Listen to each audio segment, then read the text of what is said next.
Good morning my dear students. आज की इस क्लास में हम लोग बेटा क्लास 12th के बिलियन रसायन विज्ञान में बिलियन चैप्टर की बात करेंगे और इसके जितने भी महत्वपूर्ण क्वेश्चन है बेटा उन सबको हम इस वीडियो में कवर करेंगे। इस वीडियो में टोटल मैं आपको बेटा 50 क्वेश्चन बताऊंगा। कितने क्वेश्चन बेटा? 50। और अगर आप ये 50 क्वेश्चन तैयार कर लेते हैं तो इस चैप्टर के अलावा में आपको कोई और बहुविकल्पी क्वेश्चन पढ़ने की जरूरत नहीं है। इसमें एक एक क्वेश्चन को हम विद कॉन्सेप्ट समझेंगे। देखिए, पहला, अशुद्ध जल या शुद्ध जल की मोलरता कितनी होती है? देखिए कितना ज्यादा इंपॉर्टेंट क्वेश्चन है, हर साल लगभग पूछा जाता है बेटा। तो इसको डायरेक्ट याद रखना है कि 55.56 एम। जो भी ऑप्शन इसको लर्न रखिए बेटा, यही इसका फाइनल आंसर होगा। इस क्वेश्चन को अच्छी तरह से आप रट लीजिए। तो देखिए कौन सा ऑप्शन हो जाएगा? बी ऑप्शन आपका पहले का करेक्ट हो जाएगा। पहले कौन सा हो जाएगा? बी हो जाएगा। नेक्स्ट क्वेश्चन देखिए क्या कह रहा है। क्वेश्चन नंबर 2 को पढ़िए क्या कह रहा है। क्वेश्चन नंबर 2 आपसे कह रहा है बेटा, नंबर 2 की बात अगर हम लोग करते हैं बेटा, तो बोला है 8 ग्राम NaOH को 450 ml बिलियन में घोला गया है, बिलियन की मोलरता कितनी होगी ये आपसे पूछा गया है। तो देखिए, वेट ऑफ NaOH आपको दिया गया बेटा 8 ग्राम। मोलिकुलर वेट NaOH का आपको याद होना चाहिए, होता है बेटा 40 ग्राम पर मोल। तो अगर मैं यहाँ से करूँ मोल ऑफ NaOH, तो मोल क्या होता है बेटा? Weight upon molecular weight. तो वेट है 8 और मोलिकुलर वेट है 40। तो यहाँ से मोल आ जाएंगे बेटा 1/5। मोल कितने आ गए? 1/5। अब बोला है 450 ml बिलियन में घोला जाता है, तो बिलियन का आयतन VL आ गया 450 ml। तो आपसे बिलियन की क्या पूछ रहा है? मोलरता। तो मोलरता का बेटा सूत्र होता है, मोलरता इक्वल टू होता है मोल डिवाइड बाई आयतन लीटर में। तो मोल आए हैं 1/5, आयतन ml में है 450। तो जब इसको लीटर में बदलोगे तो किससे भाग दे दोगे बेटा? 1000 से। एक जीरो से एक जीरो कट जाएगा। अब इसको 100 को जो है ऊपर भेज दीजिए, तो ये हो जाएगा 100/45 गुणे 5। 5 से काट दोगे तो आ जाएगा 20। कितना आ जाएगा बेटा? 20। इसको 5 से काटोगे तो 9 हो जाएगा, ये बचेगा 4। अब 4 को जब 0.44 लगभग कितना आ जाएगी मोलरता बेटा? 0.44 आ जाएगी। कौन सा ऑप्शन है बेटा? 0.44 ऑप्शन नंबर ए है। तो दूसरे का आपका ऑप्शन नंबर ए करेक्ट हो जाएगा। दूसरे का कौन सा करेक्ट हो जाएगा बेटा? ऑप्शन नंबर ए करेक्ट हो जाएगा। अब हम चलते हैं क्वेश्चन नंबर 3 में। क्वेश्चन नंबर 3 क्या कह रहा है बेटा कि 180 ग्राम जल में जल के कितने मोल है? 180 ग्राम जल में जल के कितने मोल है ये पूछा जा रहा है। इस क्वेश्चन को बोर्ड ने 2020 में, 23 में, 24 में आपसे पूछा है। तो देखिए ध्यान से, 180 ग्राम जल में कितने मोल है? तो वेट ऑफ वाटर दिया गया है आपको 180 ग्राम। मोलिकुलर वेट होता है बेटा 18। तो यहाँ से मोल क्या होता है? Weight upon molecular weight. तो वेट है 180, मोलिकुलर वेट है 18। तो यहाँ से मोल कितने आ जाएंगे बेटा? 10 मोल। तो ऑप्शन नंबर आपका सी करेक्ट हो जाएगा। ऑप्शन नंबर कौन सा करेक्ट हो जाएगा बेटा? सी करेक्ट हो जाएगा। नेक्स्ट क्वेश्चन पढ़िए क्या कह रहा है। 5 मिलीग्राम NaCl प्रति लीटर होता है, तो इसको आप किस में व्यक्त करेंगे? 5 ppm में, 5 माइक्रोग्राम पर ml में, 0.25 माइक्रोग्राम पर ml में, 0.66 मोल पर ml में। तो याद रखना बेटा, देखिए इस तरह के सवाल जब भी आपको समझ में ना आए कि हमें क्या करना है, तो देखो यूनिट चेक कर लो। आपके सिलेबस में माइक्रोग्राम कोई यूनिट नहीं है, आपके सिलेबस में केवल एक ही यूनिट है, उसका नाम है ppm। क्या है बेटा? ppm। तो आपको ए नंबर को टिक कर देना, बस हो गया। सिंपल से ये ट्रिक याद कर लेना इसके लिए। नेक्स्ट क्वेश्चन पढ़िए क्या कह रहा है बेटा कि Na2CO3 सोडियम कार्बोनेट के 0.2 मोलर बिलियन में 500 मिली के लिए आवश्यक मात्रा कितनी होगी? तो देखिए इसमें क्या है बेटा, आपको मोलरता के लिए सूत्र लगा देना है, mole absolute divide by volume in litre. तो मोलरता दी गई बेटा 0.2, मोल हमको नहीं पता तो मोल को NB मान लेते हैं। अब आयतन आपको लीटर में, ये है 500 ml। तो जब 500 ml को बेटा आप लीटर में बदलेंगे तो इसको किससे भाग देंगे? 1000 से। जब भाग देंगे तो यहाँ नीचे कितना आ जाएगा बेटा? 2। नीचे आ जाएगा 2। अब 2 को आप ऊपर ले जाइए, तो क्या बेटा इसको लिख सकते हो 0.2 इक्वल टू 2 NB। 2 को इधर ले आइए, 0.2/2। अब NB क्या होता है? W/MB by weight upon molecular weight. तो ये हो जाएगा 0.1। वेट तो हमको फाइंड करना है। अब ये दिया क्या है बेटा? Na2CO3, इसका मोलिकुलर वेट याद रखिए 106 होता है। मोलिकुलर वेट आपको सब चीज़ों का याद रखना है बेटा, ठीक है? जितने भी कंपाउंड इंपॉर्टेंट है उनका सबका मोलिकुलर वेट जरूर याद रखना बेटा। तो सोडियम कार्बोनेट का जो मोलिकुलर वेट है वो होता है बेटा 106। कितना होता है बेटा? 106। और जैसे ही 106 है तो अब आप इसको इधर लाएंगे, तो W बराबर 106 इंटू 0.1, तो आ जाएगा 10.6 ग्राम। कितना आ जाएगा बेटा? 10.6 ग्राम आ जाएगा। ठीक है, नेक्स्ट क्वेश्चन की बात करते हैं। तो आपका 10 पॉइंट डी ऑप्शन करेक्ट हो जाएगा। तो 5 का कौन सा ऑप्शन सही होगा बेटा? डी ऑप्शन हो जाएगा। क्वेश्चन नंबर 6 की बात करते हैं बेटा। बोला गया है यदि 1000 ग्राम विलायक में 1.8 ग्राम ग्लूकोज विलेय है तो विलयन क्या होता है? तो विलयन आपका 1000 ग्राम में विलायक में, तो पहली बात ये सारे ऑप्शन गलत है बेटा। यहाँ पर अगर 1000 ग्राम विलायक है तो यहाँ पे जो मात्रक होगा वो मोलल होगा बेटा। कौन सा होगा? मोलल। तो इसके सारे ऑप्शन गलत हैं, ये मैंने गलत लिख दिया होगा, वहां गलत नहीं होंगे। इनमें मोलर की जगह मोलल कर लेना, मोलर की जगह क्या कर लेना बेटा? मोलल कर देना। अब देखिए ध्यान से, क्योंकि इतने बार गलत थोड़ा पूछेगा। अब इसको लगाएंगे कैसे, देखिए बेटा कितना दिया है बेटा? 18 ग्राम ग्लूकोज है। तो ध्यान देखिए बेटा, वेट ऑफ ग्लूकोज दिया है 18 ग्राम, मॉलिक्यूलर वेट ग्लूकोज का कितना होता है बेटा? 180 ग्राम। तो मोल ऑफ ग्लूकोज क्या हो जाएगा? वेट अपॉन मॉलिक्यूलर वेट, तो आ जाएगा 1/10। कितना आ जाएगा बेटा? 1/10। अब आगे देखिए, तो मोल हमारे पास ग्लूकोज की निकल के आ गया बेटा 1/10। कितना निकल के आ गया बेटा? 1/10। अब मोललता का फार्मूला क्या होता है बेटा? Mole of solute divide by weight of solvent, यानी कि जो आपका विलायक का द्रव्यमान वो भी किसमें बेटा? किलोग्राम में, केजी में। तो ये हो जाएगा। तो मोलरता हमको फाइंड करनी है। मोल हमारे पास आए थे 1/10। अब ये 1000 ग्राम है तो इसको जब केजी में बदलोगे तो 1 हो जाएगा किलो। तो m इक्वल टू आ जाएगा 1/10। तो m आ जाएगा 0.1 मोलल। मात्रक क्या होता है बेटा? मोलल होता है, मात्रक होता है मोलल। तो 0.1 मोलल। तो बी ऑप्शन आपका करेक्ट हो जाएगा। तो क्वेश्चन नंबर 6 का कौन सा ऑप्शन? B option. हाँ, क्वेश्चन नंबर 7 को देखिए क्या बोल रहा है। 90 ग्राम जल में 1.8 ग्राम ग्लूकोज का मोल प्रभाव बताना है आपको। तो ध्यान देखिए, तो अगर हम बात करें जल, वेट ऑफ वाटर दिया गया है 90 ग्राम, मॉलिक्यूलर वेट ऑफ वाटर कितना होता है बेटा? 18। तो यहाँ से मोल ऑफ जल के मोल कितने आ जाएंगे? द्रव्यमान बटे अणुभार, तो ये आ जाएगा बेटा 5। अब इसी तरह उसने बोला है 1.8 ग्राम ग्लूकोज। अब ग्लूकोज का द्रव्यमान कितना दिया है बेटा? 1.8। ग्लूकोज का अणुभार कितना होता है बेटा? 180। ग्लूकोज का अणुभार कितना होता है बेटा? 180 होता है। अब अगर मैं यहां से निकालूं मोल ऑफ ग्लूकोज, क्या निकालूं बेटा? मोल ऑफ ग्लूकोज, तो हो जाएगा 1.8 भागे 180। तो यहां से वो आ जाएगा बेटा 180 है तो ये आ जाएगा 0.01। ये आ गया। अब आप सवाल में क्या पूछ रहा है? ग्लूकोज का मोल प्रभाज। किसका पूछ रहा है बेटा? ग्लूकोज का मोल प्रभाज। देखिए जिसका मोल प्रभाज पूछे, सवाल हमेशा सीख लीजिएगा। मोल प्रभाज का अगर आपको अभी तक सूत्र नहीं याद हो पाया पूरे साल, तो आज एक बार में याद कर लीजिए। जिसका भी मोल प्रभाज पूछे उसके मोल ऊपर और उसको भाग दे देना है कुल मोल से। तो किसका मोल प्रभाज सवाल में पूछ रहा है बेटा? ग्लूकोज का। किसका पूछ रहा है? ग्लूकोज का। तो ऊपर लिख देंगे बेटा मोल ऑफ ग्लूकोज और नीचे कुल मोल। तो कुल मोल में कौन कौन आएगा? ग्लूकोज के मोल और प्लस बेटा किसके मोल? जल के मोल। तो देखिए ग्लूकोज के मोल है 0.01, ग्लूकोज के मोल 0.01 और कुल मोल में 5। तो ये बन जाएगा बेटा 0.01 डिवाइड बाई 5.01, जिसको हम 1/501 लिख सकते हैं। अब इसको भाग दे देना, जो भी आएगा उसी ऑप्शन को आपको टिक कर देना है बेटा। नेक्स्ट क्वेश्चन देखिए क्या कह रहा है, उसको पढ़िए। अगला क्वेश्चन कह रहा है बेटा 3 ग्राम एस्टिक अम्ल 80 ग्राम बेंजीन में विलीन है, विलयन की मोललता बताना है। 2018 में, 22 में, 23 में क्वेश्चन पूछा गया है। तो ध्यान से देखिए, तो अगर मैं बात करूं, एस्टिक अम्ल दिया गया है बेटा, तो आपको वेट ऑफ एस्टिक अम्ल दिया है 3 ग्राम। मॉलिक्यूलर वेट एस्टिक अम्ल का होता है बेटा 60। एस्टिक अम्ल का मॉलिक्यूलर वेट याद रखना, या अणुभार होता है 60। तो अगर मैं मोल ऑफ एस्टिक एसिड बात करूं, तो एस्टिक एसिड के मोल कितने हो जाएंगे? वेट अपॉन मॉलिक्यूलर वेट, तो हो जाएगा 1/20। कितना हो जाएगा बेटा? 1/20 हो जाएगा। अब इसके आगे देखिए, हमको 80 ग्राम बेंजीन दी गई है, तो हमको यहाँ दिया है वेट ऑफ बेंजीन।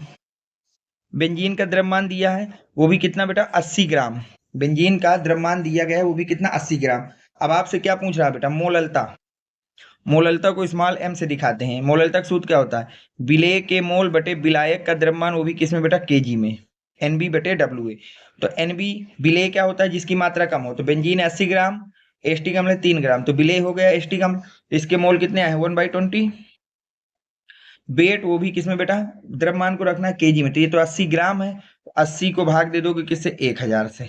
1 0 से 1 0 कट जाएगा बेटा, 100 ऊपर जाएगा, तो ये हो जाएगा 100 और नीचे आ जाएगा 20 × 8, ये आ जाएगा बेटा। तो अब देखिए 20 से अगर इसको काट दोगे तो यहाँ बचेगा 4, वो ऊपर बचेगा 5। अब 5 से जब इसको भाग दोगे तो 0.625 0.625 आ जाएगा, 0.625 आ जाएगा। देख लीजिए कौन सा ऑप्शन है, 0.625। एक मिनट, 0.625 मोल पर केजी, तो 0.625, तो ऑप्शन नंबर सी आपका करेक्ट हो जाएगा बेटा। नेक्स्ट क्वेश्चन की बात करते हैं कि अगला क्वेश्चन क्या कह रहा है। देखिए बोला जा रहा है बेटा, स्प्रिट के नमूने में एथेनॉल 90% W/W है, एथेनॉल का मोल प्रभाज बताना है। एथेनॉल का आपको क्या बताना है बेटा, मोल प्रभाज बताना है। तो ये क्वेश्चन मैं आपको होमवर्क में देता हूँ बेटा, इसको जो भी आंसर होगा तो आपको मुझे बता देना है क्या होगा। नेक्स्ट क्वेश्चन, निम्नलिखित में से कौन सा अणुसंख्य गुणधर्म है, निम्नलिखित में से कौन अणुसंख्य गुणधर्म है। देखिए 4 अणुसंख्य गुणधर्म होते हैं बेटा, एक होता है क्वथनांक में उन्नयन, क्वथनांक में उन्नयन, एक होता है हिमांक में अवनमन, हिमांक में अवनमन, अगला होता है बेटा परासरण दाब, इसको याद कर लेना, ये क्वेश्चन बिल्कुल एक फिक्स मिलेगा अणुसंख्य गुणधर्म वाले। और अगला होता है बेटा वाष्प दाब में अपेक्षिक अवनमन, वाष्प दाब में आपेक्षिक अवनमन। तो ये बेटा आपके पास अणुसंख्य गुणधर्म होते हैं। तो अब देखिए कौन सा अणुसंख्य गुणधर्म है, पृष्ठनाव, श्यानता, परासरण दाब, प्रकाशी, तो सी नंबर 10वें का आपका ऑप्शन नंबर सी हो जाएगा। अगला क्वेश्चन बेटा, निम्नलिखित में से विलयन का कौन सा गुण अणुओं की संख्या पर निर्भर नहीं करता है। तो विलयन का कौन सा गुण अणुओं की संख्या पर निर्भर नहीं करता, जो अणुसंख्य गुणधर्म नहीं होगा। तो वाष्प दाब का अवनमन अणुसंख्य है, हिमांक का अवनमन अणुसंख्य है, परासरण दाब अणुसंख्य है, पृष्ठनाव अणुसंख्य नहीं है। तो 11 का आपका ऑप्शन नंबर सी हो जाएगा। क्वेश्चन नंबर 12, तापमान से स्वतंत्र इकाई होती है, तापमान से स्वतंत्र इकाई कौन सी होती है, नार्मलता, मोललता, द्रव्यमान, आयतन प्रतिशतता या मोललता। तो देखिए आपके सिलेबस में केवल 3 ऐसे मात्रक हैं जिनका ताप से मतलब नहीं होता, मोललता, मोल प्रभाज और द्रव्यमान प्रतिशतता, बस ये 3 हैं जो उसका तापमान पर निर्भर नहीं करता। तो यहाँ पर आपको मोललता दी गई है, तो सी ऑप्शन आपको टिक कर देना है। तो 12 का सी नंबर हो जाएगा बेटा। अब हम बात करते हैं क्वेश्चन नंबर 13 की। क्वेश्चन नंबर 13 में क्या कह रहा है, निम्नलिखित में से कौन सा विलयन अणुसंख्य गुणधर्म नहीं है, पृष्ठनाव अणुसंख्य गुणधर्म नहीं है, परासरण दाब, वाष्प दाब, हिमांक, तो पृष्ठनाव नहीं है, तो आपका ऑप्शन नंबर ए हो जाएगा।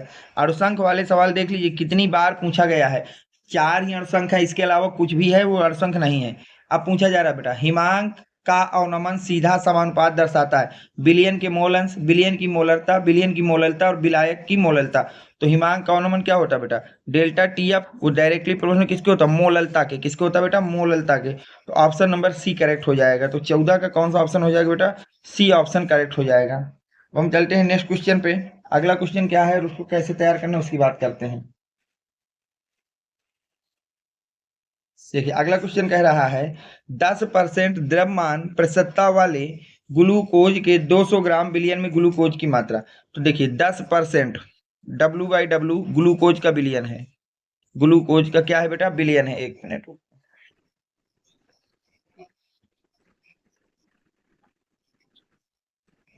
ग्लूकोज का विलयन है, इसका मतलब यह है कि 100 ग्राम विलयन में 10 ग्राम ग्लूकोज है। 10 ग्राम बेटा आपका क्या उपस्थित है, ग्लूकोज।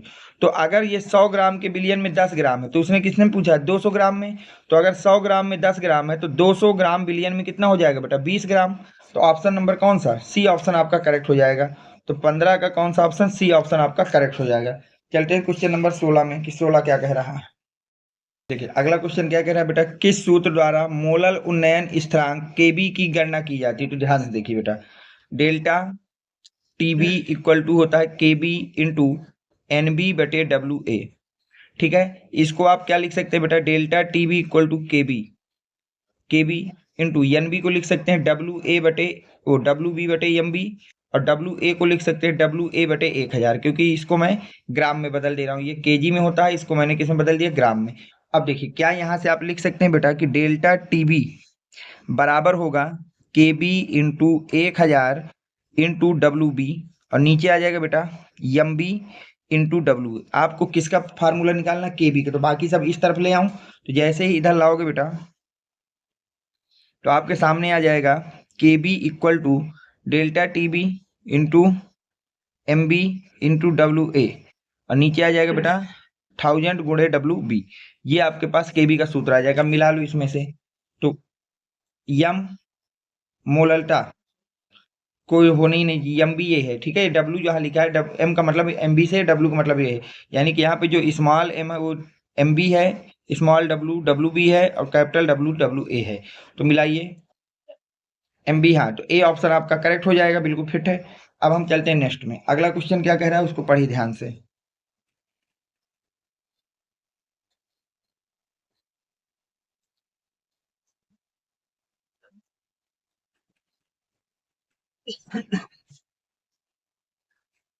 देखिए क्वेश्चन नंबर 17 कह रहा है बेटा, बिलियन के यूरिया के जली बिलियन, यूरिया के जली बिलियन की मोललता है 4.44 मोल पर केजी।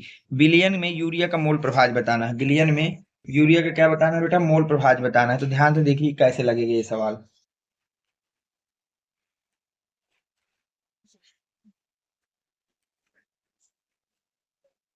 देखिए मोललता दी गई बेटा कितनी, 4.44 मोल पर केजी।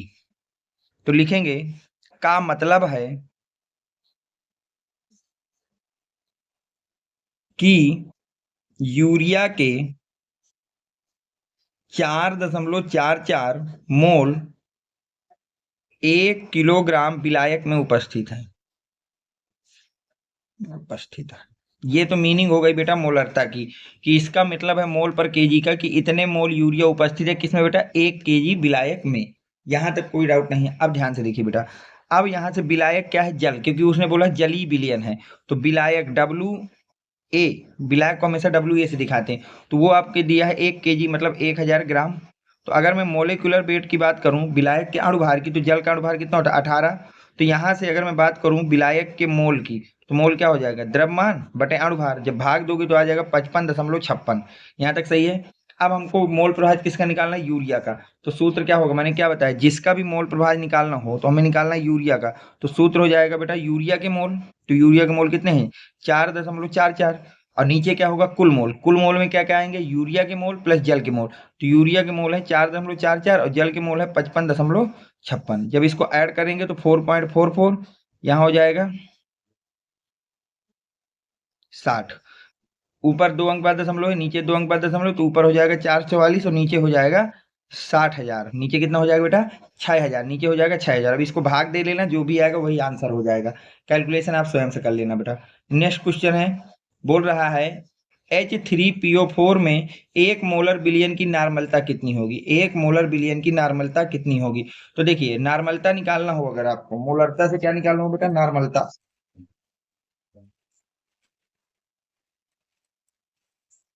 देखिए नॉर्मलता इक्वल टू होता है बेटा सूत्र, मोलरटा इंटू हाइड्रोजन की संख्या, हाइड्रोजन की संख्या।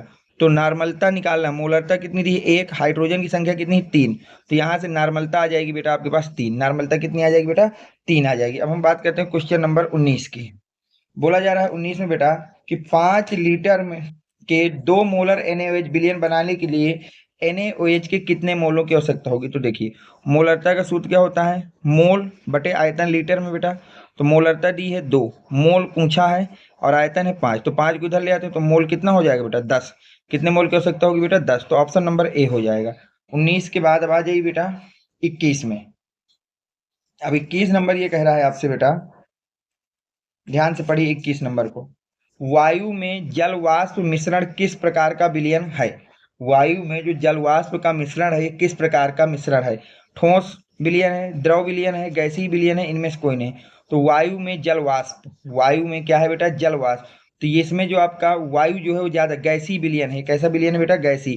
तो 21 का सी नंबर हो जाएगा, क्योंकि विलयन किसके ऊपर निर्भर करता है, उसके विलायक के ऊपर। तो वायु है और जल वाष्प है, यानी कि वायु है जल है, तो वायु आपका विलायक है और जल आपका विलेय है। और जो विलायक होता है उसी के ऊपर भौतिक अवस्था निर्भर निर्भर करती है बेटा। तो विलायक वायु है, वायु गया है गैस है, तो गैस सी नंबर हो जाएगा।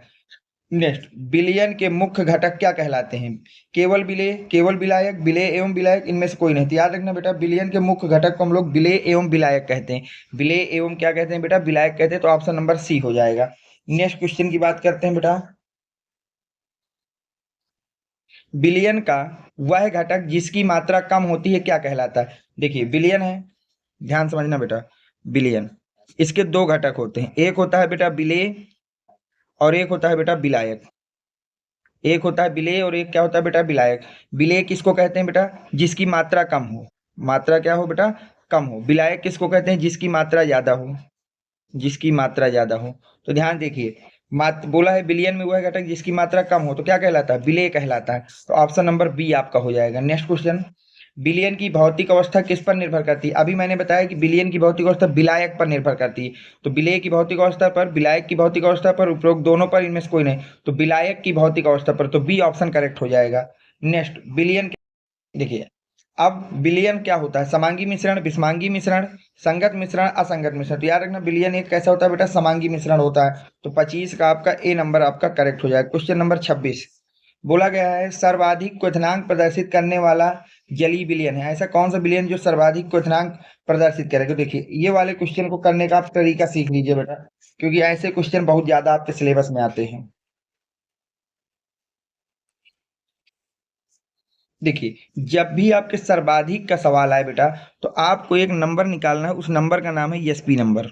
कौन सा नंबर निकालना है बेटा, एसपी नंबर। और जिसकी एसपी नंबर की वैल्यू ज्यादा होगी, जिसके एसपी नंबर की वैल्यू ज्यादा होगी, उसके वैल्यू भी आपकी ज्यादा होगी, उसकी मेन वैल्यू भी ज्यादा होगी। तो देखिए पहला क्वेश्चन, अब एसपी नंबर निकलेगा कैसे। तो एसपी नंबर होता है मोलरिटा इंटू आई। आई क्या होता है बेटा, आयनों की संख्या।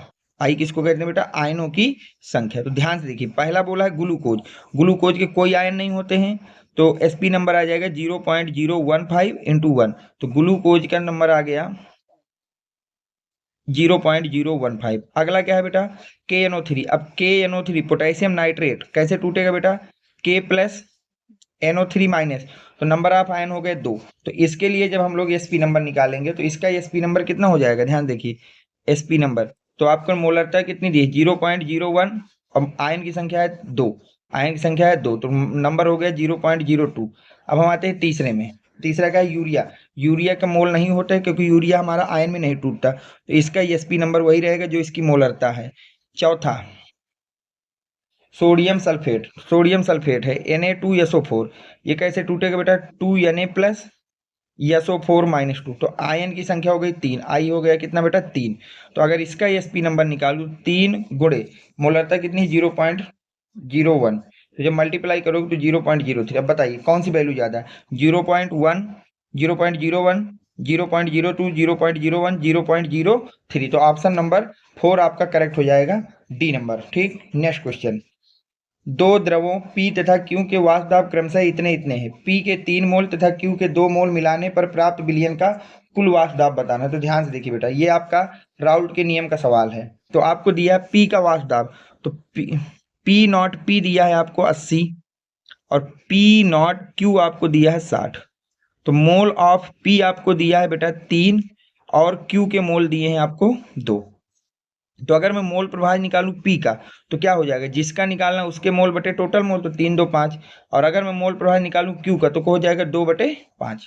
यहां तक कोई डाउट नहीं होगा। अब राउल्ट का नियम क्या कहता है कि विलयन का वाष्प दाब होता है विलयन द्रव A का वाष्प दाब प्लस उसका मोल प्रभाज, द्रव B का वाष्प दाब गुणे उसका मोल प्रभाज। ठीक, तो अब रखिए P नॉट P कितना है 80 और मोल प्रभाज कितना है 3/5, प्लस P नॉट Q कितना है 60 और मोल प्रभाज कितना है 2/5। अब इसको जब काट देंगे तो ये आ जाएगा बेटा 16 गुणे 3 प्लस इसको काटेंगे तो ये आ जाएगा 12 गुणे 2, तो ये हो जाएगा 48 और ये हो जाएगा 24। तो ये हो जाएगा आपके पास कितना बेटा 72 mm। कितना आ जाएगा बेटा 72 mm आ जाएगा। यहाँ से कोई ऑप्शन है 72, डी ऑप्शन आपका करेक्ट हो जाएगा। नेक्स्ट, विलयन की सांद्रता किसकी मात्रा को बताती है, विलेय की मात्रा को, विलायक की मात्रा को, इनमें से कोई नहीं, ए और बी दोनों। तो विलयन की सांद्रता बताती है बेटा विलेय की मात्रा को, किसको बताती है बेटा विलेय की मात्रा को, तो ए ऑप्शन सही हो जाएगा। नेक्स्ट क्वेश्चन, निम्नलिखित में से कौन ताप बढ़ाने पर बदलेगा, मोललता नहीं बदलती, मोल प्रभाज नहीं बदलता, अभी मैंने पीछे बताया थे केवल 3 चीजें हैं जो बदलती हैं, मोलरता बिल्कुल बदलती है, तो सी ऑप्शन सही हो जाएगा। अगला, किसी विलयन की भार प्रतिशतता 20% विलायक का भार होगा, किसी विलयन की भार प्रतिशतता सांद्रता 20% विलायक का भार होगा, विलायक का होगा। किसी विलयन की भार प्रतिशतता सांद्रता 20%, तो विलायक का पूछा। देखिए विलयन प्लस विलायक का टोटल तो होना चाहिए 100, तो अगर आपका विलेय जो है 20 हो गया तो विलायक कितना बचेगा 80, तो ऑप्शन नंबर सी हो जाएगा बेटा। नेक्स्ट, घटकों की संख्या के आधार पर शर्करा एवं जल का मिश्रण क्या कहलाता है? तो दो चीजें मिलाएंगे तो द्विअंगी विलयन कहलाएगा। नेक्स्ट, पीतल मिश्र धातु है किसकी बेटा? ठोस विलयन, द्रव विलयन, गैसीय विलयन, इनमें से कोई नहीं। तो पीतल मिश्र धातु है किसकी है बेटा? ठोस विलयन की। नेक्स्ट, विलयन का मुख्य घटक कौन होता है? विलेय, विलायक, विलेय एवं विलायक, इनमें से कोई नहीं। तो याद रखना विलयन का मुख्य घटक विलेय और विलायक दोनों होते हैं बेटा। नेक्स्ट, विलेय निम्न में से ताप पर कौन प्रभावित नहीं होता है? तो नॉर्मलता होती है, फॉर्मलता होती है, मोलरता होती है, मोललता नहीं होती है। अगला बेटा, इतने ग्राम चीनी के विलयन में इतने ग्राम चीनी है, विलयन की मोलर सांद्रता बताना है। ठीक है, तो ये क्वेश्चन आप स्वयं से कर लेना बेटा। इस तरह के मैं क्वेश्चन आपको जो आपके न्यूमेरिकल वाली सीरीज थी वहां करा चुका हूं। अगर ना आए तो आप कमेंट सेक्शन में मुझसे पूछ लेना, मैं इसको बता भी दूंगा बेटा। अब हम चलते हैं नेक्स्ट क्वेश्चन पे। अगला क्वेश्चन कह रहा है बेटा, विलयन की सांद्रता किसकी मात्रा को बताती है? विलयन की सांद्रता विलेय की मात्रा को बताती है। H2PO4 में 1 मोलर विलयन की नॉर्मलता, तो मैंने अभी क्या बताया नॉर्मलता का सूत्र? मोलरता इंटू एच की संख्या। तो मोलरता इसकी कितनी हो जाएगी बेटा? 1 है, और एच की संख्या इसमें कितनी है? 2। तो ये हो जाएगा 2 नॉर्मल। तो ऑप्शन नंबर आपका सी हो जाएगा। नेक्स्ट, H2SO4 की नॉर्मलता, तो मोलरता 1 है, एच है 2, तो 1 का गुणा 2 से करोगे तो आ जाएगा 2, तो सी हो जाएगा। नेक्स्ट, विलायक के 1 किलोग्राम में उपस्थित विलेय की मोलों की संख्या को क्या कहते हैं? मोललता कहते हैं। क्या कहते हैं बेटा? मोललता। ये ऑप्शन आपका करेक्ट हो जाएगा। नेक्स्ट, निम्नलिखित में से कौन राउल्ट का नियम है? तो राउल्ट का नियम क्या है बेटा? पी नॉट, ये आपका ए नंबर जो है राउल्ट का नियम है कि P इक्वल टू किसी भी द्रव का आंशिक दाब, किसी भी गैस का आंशिक दाब उसके शुद्ध अवस्था के वाष्प दाब तथा उसके मोल प्रभाव की गुणनफल के बराबर होता है। नेक्स्ट बेटा, निम्नलिखित में से किसका हिमांक अधिकतम होगा? हिमांक किसका अधिकतम होगा? तो अधिकतम हिमांक किसका होगा बेटा? तो अधिकतम उसका होगा जिसके आयन ज्यादा होंगे। तो आयन किसके ज्यादा होंगे? K2SO4, तो ए नंबर हो जाएगा। निम्न में से विलयन में कौन सा अणुसंघ गुणधर्म है? निम्न में से कौन अणुसंघ गुणधर्म है? तो देखिए, परासरण, पृष्ठनाव, चालकता, अर्ध आयु। तो याद रखना बेटा, परासरण आपका अर्ध अणुसंघ गुणधर्म है। नेक्स्ट, अर्ध पारगम झिल्ली से परासरण क्रिया में निकल पाते हैं। अर्ध पारगम झिल्ली से परासरण क्रिया में कौन निकल पाते हैं? विलेय के अणु, विलायक के अणु, जटिल आयन, सरल आयन। तो याद रखना बेटा, अर्ध पारगम झिल्ली से परासरण की क्रिया में केवल विलायक के अणु निकलते हैं। किसके निकलते हैं बेटा? विलायक के। तो बी ऑप्शन हो जाएगा। नेक्स्ट, एक विलयन जिसका परासरण दाब 300 केल्विन पर इतना है, विलयन की सांद्रता क्या होगी? ठीक है, एक विलयन का परासरण दाब दिया है, ये दिया है, यहाँ पे मैं बता दे रहा हूँ, सॉल्व स्वयं से कर लेना थोड़ा सा। देखिए, विलियन का परासरण दाब होता है पाई इक्वल टू MRT। तो यहाँ पर पाई दिया गया है 0.0821, एम आपसे पूछी गई सांद्रता, आर की वैल्यू थी 0.0821 और टेम्परेचर दिया है 300। तो ये वैल्यू कट जाएगी, तो मोलरता आ जाएगी 1/300, जिसको आप अगर डिवाइड करेंगे तो इसको लिख सकते हैं बेटा 10⁻⁻4 10⁻³ यानी कि 0.003 के समथिंग कोई ऑप्शन है? हाँ, 0.03 के समथिंग कोई नहीं है। ठीक है, इसको चेक कर लेना बेटा, यही आपका आंसर होगा 0.082। हाँ सही है। हाँ, तो 1/300, अब 1/300 भाग दे लेना, जो भी आएगा वही आपका करेक्ट आंसर हो जाएगा। नेक्स्ट, बर्फ में नमक मिला देने पर बर्फ का ताप 0 डिग्री से कम हो जाता है, इसका कारण क्या होता है? परासरण, जल अपघटन, हिमांक का अवनमन, क्वथनांक कौन है? तो उसका हिमांक, बर्फ जब मिला दे तो कम हो जाता है क्योंकि उसके हिमांक में अवनमन हो जाता है, कमी। तो ये वाला ऑप्शन सही हो जाएगा। नेक्स्ट, निम्नलिखित में से जलीय विलयन में किसका क्वथनांक अधिक होगा? तो देख लीजिए, आयन किसके पास ज्यादा है? इसके पास कितने आयन बेटा? 2 हैं, 1 2 आयन, 0.2 2 1 3। ठीक है, तो ज्यादा किसका होगा? अधिकतम पूछा है ना। यहाँ पे देखिए थोड़ा सा, ये जो लिखा है 0.1, ये मिस प्रिंट है, इसको 1.0 करिए बेटा, और 1.0 करेंगे और यही आपका करेक्ट आंसर हो जाएगा। भाई इसके 2 आयन, इसके 3 आयन, इसके 2 आयन, इसके 2 आयन। नेक्स्ट, आदर्श विलयन में मिश्रित होने के कारण अवयवों की एंथैल्पी परिवर्तन कितना होता है बेटा? शून्य होता है। एंथैल्पी परिवर्तन कितना होता है? शून्य होता है। अगला question, PV equal to ST में यस का मान क्या है? आर के मान के बराबर, आर के मान से छोटा, आर के मान से बड़ा, इनमें से कोई नहीं। तो आर के मान के बराबर होता है बेटा। निम्नलिखित में से राउल्ट का नियम है, मैं अभी पीछे बता गया, P इक्वल टू P0x। किसी विलयन में विलेय का मोल प्रभाज को किससे व्यक्त करते हैं? तो विलेय का मोल प्रभाज क्या होता है? ये वाला आपका होता है विलेय के मोल को स्मॉल एन से और विलायक के मोल को कैपिटल एन से। तो ये आपका आंसर हो जाएगा। किसी विलयन का परासरण दाब का संबंध क्या होता है? Pi equal to pi equal to CRT या MRT? भाई पाई इक्वल टू होता है बेटा MRT। तो पाई इक्वल टू एम को लिख सकते हैं CR को लिख सकते हैं यस। तो pi by C equal to S T, pi by C equal to S T. तो ऑप्शन नंबर ये आपका करेक्ट हो जाएगा। तो ये मैंने आज की क्लास में आपको मोस्ट मोस्ट मोस्ट इंपॉर्टेंट जो आपके बहुविकल्पी क्वेश्चन थे बिलियन चैप्टर के वो करा दिए। बस इतने ही बिलियन चैप्टर के आपके क्वेश्चनों को तैयार कर लेना है। अगर बिलियन चैप्टर से कोई भी बहुविकल्पी, चाहे वो नीट का एग्जाम हो, चाहे वो आपका CUET का हो, चाहे नर्सिंग का हो, चाहे बोर्ड का हो, अगर कोई क्वेश्चन आएगा तो बस इन्हीं क्वेश्चनों में से पूछे जाएंगे। उम्मीद करता हूँ कि ये वीडियो आपको पसंद आया होगा। तो वीडियो को लाइक करें, चैनल को सब्सक्राइब करें। Thanks for watching, next video coming soon.